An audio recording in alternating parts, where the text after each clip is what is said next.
What is happening, everyone? It's your boy Nick Nielsen from Fireside Yankees with tonight's post-game recap, or maybe this will be out tomorrow morning, just depending on when we get it out. The Yankees played the Phillies today in Game 2 of 3 of their early season series in the Bronx, and today was not a great game. The Yankees' offense was flat most of the night, pitching was all right, and they just couldn't get anything going until a little bit of a mini rally in the ninth inning, basically led by DJ LeMahieu, who smacked a solo shot to right center field. It was his first home run of the year, and DJ's toe looks great to start this season. That's all you could honestly ask for a lot of these results, is just making sure that the process looks good and that players are staying healthy. Now, going into the game tonight, it was a bit of a odd lineup. I mean, a lot of people on Twitter and all that were saying that it was a punt game. I don't know if it was a punt game. It did seem like the Yankees were resting a lot of their regulars, though Anthony Rizzo, in case people were worried about him sitting tonight because maybe they were thinking there's an injury that they're not disclosing or something, he was getting ready to pinch hit for Aaron Hicks, assuming Donaldson got on or if he belted a 3-run home run. Unfortunately, Donaldson popped up and ended the inning. But the Yankees' process today was not bad. They hit a lot of barreled balls, a lot of hard-hit baseballs. Their results just didn't fall their way. Stanton had 2 that were nicely barreled and went to the warning track, to the wall. The second one I thought he got all of, and when he barrels them up, you usually know, and it usually is over the fence. DJ LeMahieu, as mentioned, he hit the solo shot, but he also hit 2 other baseballs to the deepest part of center field. He's been on one so far to start this season. And Gleyber Torres continued right where he left off yesterday, and his torrid start to this season continues. He hit a base knock and also worked a walk tonight. I believe it is his 8th walk on the season. Oh, no, that's what it is. He's reached base 9 times in the last 3 games. I believe he's got 7 walks on the year. He is already starting to silence the haters and prove those doubters wrong. It's exactly what we want to see out of Gleyber. I mean, I was the guy, a lot of guys here at Fireside Yankees do love him, but a lot of fans are giving him, for whatever reason, no benefit of the doubt and are not giving him his flowers. But I was a guy that believes the Yankees should look into extending Gleyber Torres, and so far he's done nothing but prove me right. As mentioned, a lot of the offensive results didn't really fall their way. That's okay. That's what happens sometimes. The Yankees are not always going to win every game, and that's baseball. At the end of the day, it's the law of averages. You win some, you lose some. Some base hits are scorched and they're right at a guy, and other base hits are bloopers off the end of the bat that drop in and you leg a double out of. That's the name of the game. Just simply put, you win some, you lose some. The Yankees are 3-2 now. They've got their next game against the Phillies to wrap up the series with the ace Garrett Cole following up his elite opening day performance on the bump. He struck out 11 guys, which is the Yankees' opening day record, and he looks to follow suit with another great performance. Cole's coming for it all this year. I have a feeling that he's going to win the AL Cy Young Award.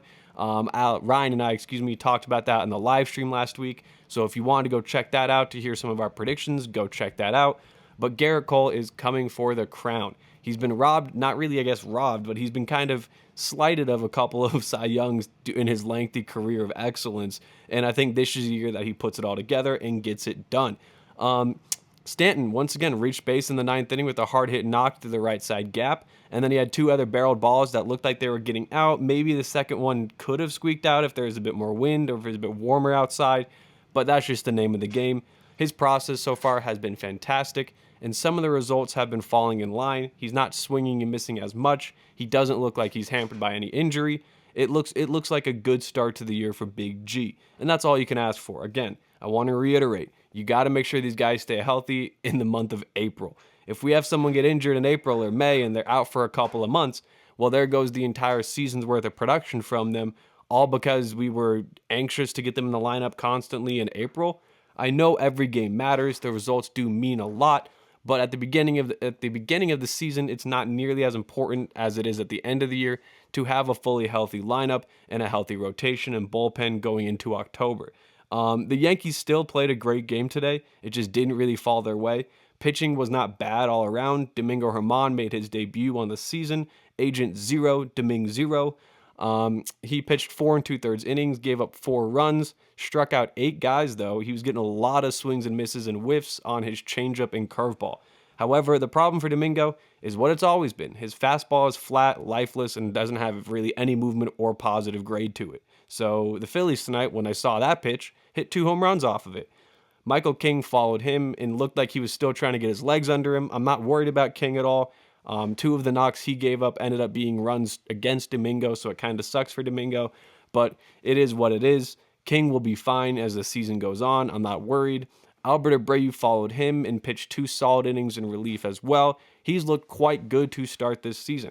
I know I was one of the guys that was ragging on Abreu a bit and was like, I don't know why he's the guy that just is ultimately handed a spot in the bullpen. But I do believe that the Yankees have something there and that Matt Blake with him is a match made in heaven, and they can see that. I mean, last year he was great when he came back over when they picked him up, and it sucks that he struggled with a couple of other teams last season, so his value was bogged way down. And it also sucks for the guy that he doesn't have any options. So naturally, everyone's going to look at him kind of like I do in the way where it's like, all right, you gotta pitch your ass off here if you want to prove that you belong in this bullpen, and you're not just taking a spot from someone because the Yankees can't option you. But he's done great so far. And then finally, the last relief pitcher to make his appearance tonight was Jimmy Cordero, and he was lethal. His sinker slider combo is something to behold, and he was getting Phillies fishing for whatever all night tonight. He pitched the 9th inning, and even though he did have 2 pitch clock violation and threw 1 against the backstop, he still looked very solid all around. So I do think Jimmy Cordero could be a guy that gets big innings as the season progresses, and the Yankees clearly like what they have in him. I mean, he's a bit of a resurgence guy. He hasn't pitched in the major league since 2020, so it's nice to see him find success, especially after putting in his dues last year with Scranton at AAA. So the Yankees are looking fine. It's not the end of the world. I mean, again, 3-2 through 5 games into the season is nothing to write home about, but it's also nothing to immediately pull the alarm and sound the sirens over. I mean, this team is going to win a lot of games. They're going to lose some games as well, but I do still believe that the process is there and the Yankees have a good team.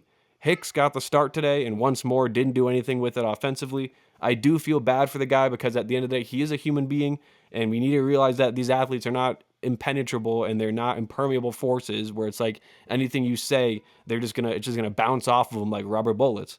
No, these guys have feelings. They are human beings too, but the boos are absolutely getting. I do feel bad for Hicks a little bit. However, when you kind of make some of the comments you do and play the way you do and handle the self your way you do, it does get a little bit like, should I really feel bad for you?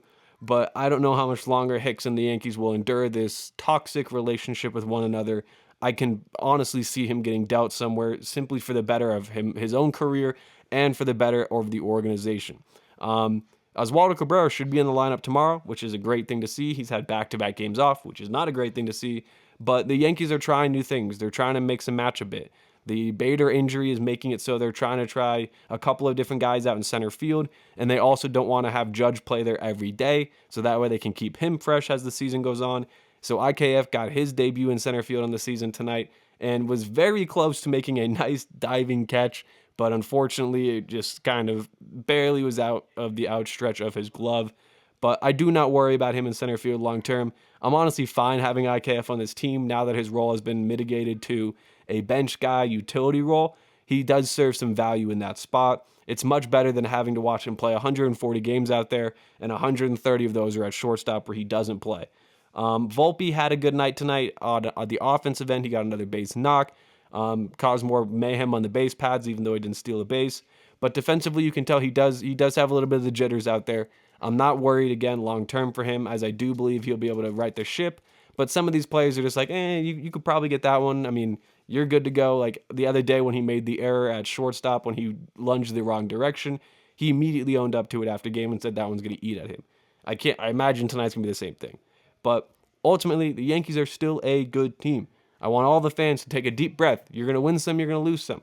I know Matt Strom is not good. I know the Phillies were 0-4, but that's okay. It happens. You win some, you lose some. So the Yankees are back at it again versus the Phillies, whether that be today, this afternoon, or tomorrow when this video is uploaded. It depends. But hopefully Garrett Cole can right the ship and the offense can get back to bashing baseballs. So I'm excited to see the lineup tomorrow. I bet you the Yankees will have a nice, tidy 1-9, considering today wasn't entirely a punt day, but they did rest a lot of the regular guys in the lineup. So make sure to tune into that one. And as always, we'll likely have pregame and postgame coverage of that game. And then we'll have the postgame write-up along with all other Yankees content on EmpireSportsMedia.com. So again, if you want to read some good stuff and you wake up in the morning with a coffee, toss that on. But once more, love all the support so far we've gotten for the channel and for the different social pages, whether that be the TikTok, the Twitter, the Instagram, the Facebook. We have been popping off to start this season, and it's all thanks to you guys. So make sure to leave a like, comment if you want to say that I'm wrong about this post game, which I don't think I really am, unless you disagree on some of the things and you think some guys were way better than they were or way worse than they were. Let me know. And as always, subscribe to Fireside Yankees. Tell your friends, best Yankees content out there with Fireside Yankees. I'm your boy, Nick Nielsen. Peace, later, adios.